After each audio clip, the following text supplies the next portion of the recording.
Hello and welcome in GS vision. मैं हूं अरविंदर सिंह। चर्चाओं में है कि रूस की सरकार ने जो है वो आर्कटिक ओशन के आसपास तेल रिसाव के कारण इमरजेंसी यानी कि आपातकाल को घोषित कर दिया है। यह तेल रिसाव बहुत बड़ा तेल रिसाव है। लगभग 20,000 टन जो है वो तेल रिसाव होके नदियों के थ्रू समुद्र में पहुंचने वाला है और रूस ने इस क्षेत्र में इमरजेंसी लगा दी है। कोरोना वायरस की वजह से जब पूरी दुनिया संकट में है तो उस समय यह एक बहुत बड़ा खतरा है, बहुत बड़ी विपदा है रूस के लिए। यह तेल रिसाव रूस की सरकार और वहाँ की ऑयल कंपनियों की लापरवाही की वजह से हुआ है। यह एक बड़ी पर्यावरणीय घटना है जिसके कारण नदी पर्यावरण प्रभावित होगा, समुद्री पर्यावरण प्रभावित होगा। और रूस की सरकार ने खुद माना है कि ये जो तेल रिसाव हुआ है इसको साफ करने में हमें 8 से 10 साल का समय लग जाएगा। रूस को भारी नुकसान हुआ है, लाखों करोड़ों डॉलर का नुकसान हो चुका है क्योंकि 20,000 टन ऑयल स्पिल हो चुका है और इसकी सफाई के लिए अभी और लाखों करोड़ों रुपए का खर्चा रूस को पड़ेगा। इस घटना के बाद जो नदी और समुद्र में पाई जाने वाली मछलियां हैं वो भारी मात्रा में मर गई हैं और इसके अलावा जो मछलियां नहीं मरी हैं अब वो खाने योग्य नहीं हैं। इसका बड़ा प्रभाव ये भी पड़ेगा कि समुद्रों और महासागरों में अनेक प्रजातियां विलुप्त हो सकती हैं। चलिए डिटेल में जानते हैं घटना कहाँ की है। यह घटना आर्कटिक ओशियन में एक सागर पड़ता है, कारा सागर, और कारा सागर के साथ है रूस का एक प्रांत, साइबेरियन प्रांत। इस साइबेरियन प्रांत में एक नदी बहती है, अंबरनाया। यहाँ बड़ा नाम लिखा है पूरा, अंबरनाया रिवर। अंबरनाया रिवर के पास एक शहर है जिसका नाम है नोरिलस्क सिटी। रशिया का सबसे सुंदर और सबसे स्वच्छ शहरों में से एक था। लेकिन ये जो शहर है लंबे समय से यहाँ पर कॉपर, निकिल और ऑयल रिफाइनरी के प्लांट्स लगाए गए हैं जिसके बाद ये शहर काफ़ी प्रदूषित हो चुका है। अंबरनाया रिवर लगभग 60 किलोमीटर लंबी है। ऑयल स्पिल के बाद ये पूरी नदी जो है वो रेड हो चुकी है। नोरिलस्क शहर जो है वो कॉपर, निकल और ऑयल रिफाइनरी के लिए फेमस है रशिया का। और अभी जो हाल ही में घटना हुई है, हाल ही में हुई घटना के कारण जो अंबरनाया रिवर है वो पूरी रेड हो चुकी है।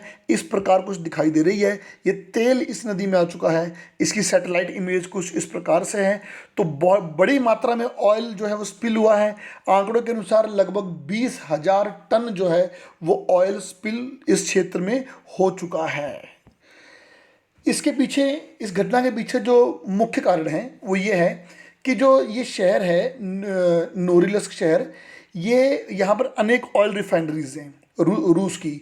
और रूस की सरकार इन ऑयल रिफाइनरीज को मेंटेनेंस करने के लिए वहाँ की कंपनियों को फंडिंग करती है। लेकिन जो कंपनी है, कंपनी के जो बीच के कर्मचारी हैं वो भ्रष्ट हो गए। उन्होंने जितना पैसा आया वो सारा पैसा मिल बांट के खा लिया। और जो टैंक हैं ये टैंक जो हैं ये टैंक पुराने हो गए और पुराना टैंक होने की वजह से यहाँ से लीकेज हो गई और लीकेज होने के कारण इतनी बड़ी घटना हो चुकी है।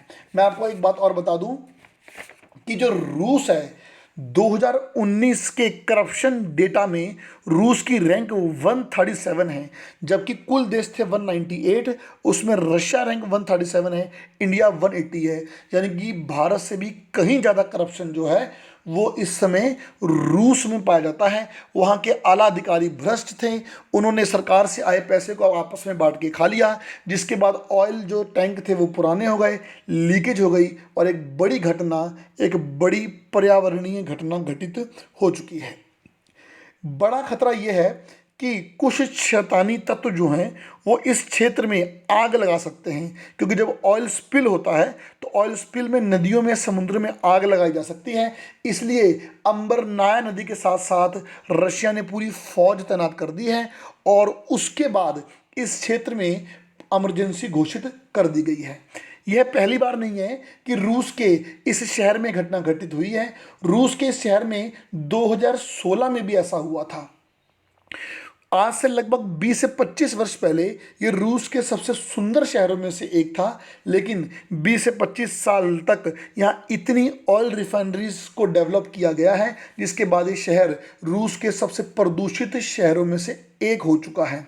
2016 में ऑयल स्पिल यहाँ पर हुआ था, लेकिन वो घटना बहुत बड़ी नहीं थी।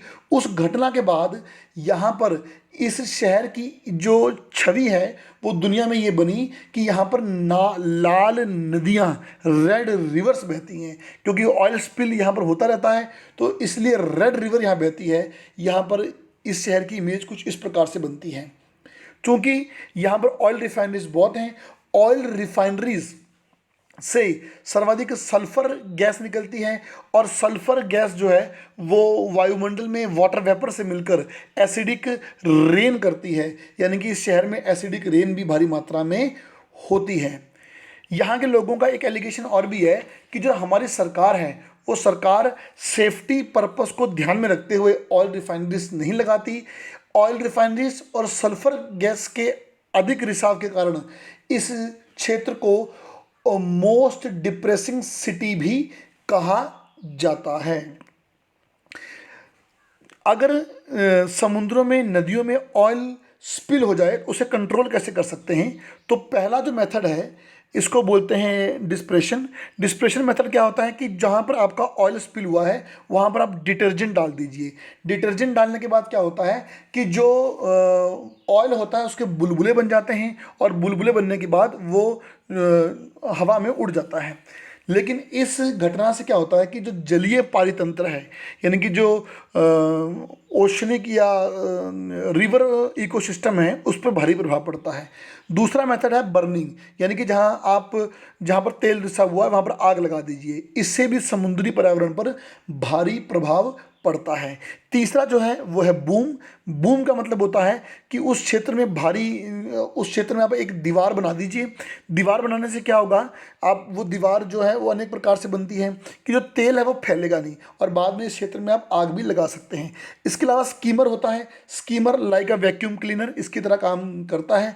इसके अलावा एक और भी होता है कि जिसको हम बोलते हैं ऑयल जैपिंग। ऑयल जैपिंग, इसमें एक सुपर बग बैक्टीरिया होता है जो सारे ऑयल, जो तेल रिसाव होता है उसको खा जाता है। तो फिलहाल ये है, देखिए बूम मेथड। रशिया ने ये काम किया भी है वहाँ पर इस तेल रिसाव को रोकने के लिए। इस प्रकार से तेल रिसाव रुकेगा। अब रशियन सरकार क्या इस पर कदम उठाएगी, ये बात देखने लायक इसमें होगी। रशिया के बारे में मैं कुछ और बातें आपको बता दूं कि जो रूस है वो दुनिया का सबसे बड़ा देश है। रूस एक ऐसा देश है जो यूरोप और एशिया दोनों में बढ़ता है। ये पार्ट एशिया, ये पार्ट यूरोप में है। इन दोनों को अलग करता है यहाँ से यूराल माउंटेन, एक पर्वत है यूराल। यूराल से इधर जो है वो एशिया है, यूराल से इधर जो है वो यूरोप वाला पार्ट है। रूस की सबसे लंबी नदी वोल्गा नदी है, यूरोप में यूराल पर्वत के साथ साथ बहती है। रूस में एक नदी बहती है यहाँ पर ओब, दुनिया में सबसे बड़े एस्चुरी के लिए फेमस है। रूस में यहाँ पर एक लेक है बेकाल झील, दुनिया की सबसे गहरी झील है। रूस में यहाँ एक पर्वत है बरखोस्यांक, दुनिया का सबसे ठंडा पर्वत कहलाता है। रूस में यहाँ पर ये जो पार्ट है, यहाँ पर एक रेलवे है जिसको बोलते हैं ट्रांस साइबेरियन रेलवे, जो दुनिया का सबसे लंबा रेलवे है, जो यहाँ पर व्लादिवोस्तोक पड़ता है, यहाँ पर लेनिनग्राद पड़ता है। व्लादिवोस्तोक से लेकर लेनिनग्राद तक सबसे लंबा जो है वो रेल रूट वो भी रशिया में पड़ता है।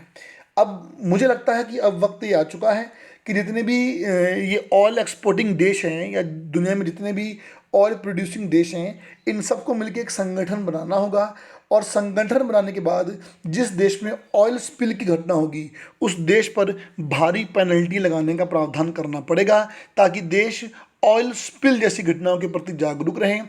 ऑयल स्पिल के कारण मानव स्वास्थ्य पर भी प्रभाव पड़ता है, क्योंकि जब नदी पर्यावरण, समुद्री पर्यावरण, महासागरीय पर्यावरण प्रभावित होगा तो मानव भी इससे प्रभावित होगा। Thank you for watching.